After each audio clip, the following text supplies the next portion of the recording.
حکومتی مذاکراتی کمیٹی کے ترجمان عرفان صدیقی نے کہا کہ جب ایک طرف سے مذاکرات ختم ہو چکے ہیں تو ہم کس سے بات کریں؟ ہم نے مذاکرات ختم نہیں کیے، لیکن کیا ہم اس کمرے میں بیٹھ کر دیواروں سے باتیں کریں؟ عرفان صدیقی کا کہنا تھا کہ معاملہ یہ ہے کہ جیل کا پھاٹک کھلتا ہے اور کوئی صاحب اچانک اعلان کر دیتے ہیں، جبکہ مذاکراتی کمیٹی کو اس کی اطلاع ہی نہیں ہوتی۔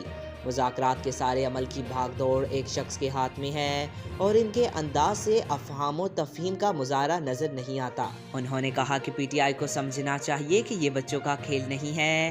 اگر وہ 28 تاریخ کو طے شدہ بات چیت پر بیٹھنا چاہتے ہیں تو آئیں اور ہماری بات سنیں۔ یہ ایک دن کچھ کہتے ہیں اور دوسرے دن کچھ، اور ان کے اس غیر یقینی کھیل کا حصہ نہیں بنا جا سکتا۔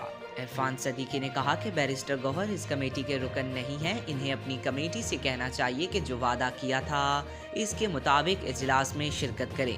واضح رہے کہ گزشتہ روز پی ٹی آئی کے بانی اور سابق وزیر اعظم عمران خان نے حکومت کے ساتھ جاری مذاکرات ختم کرنے کا اعلان کیا تھا۔ اس حوالے سے chairman P T I barrister Gohar نے اڈیالہ جیل کے باہر میڈیا سے گفتگو کرتے ہوئے کہا تھا کہ عمران خان نے حکومت کو پہلے 7 دن کا وقت دیا تھا، لیکن آج کمیشن کا اعلان نہ ہونے پر مذاکرات ختم کر دیے ہیں۔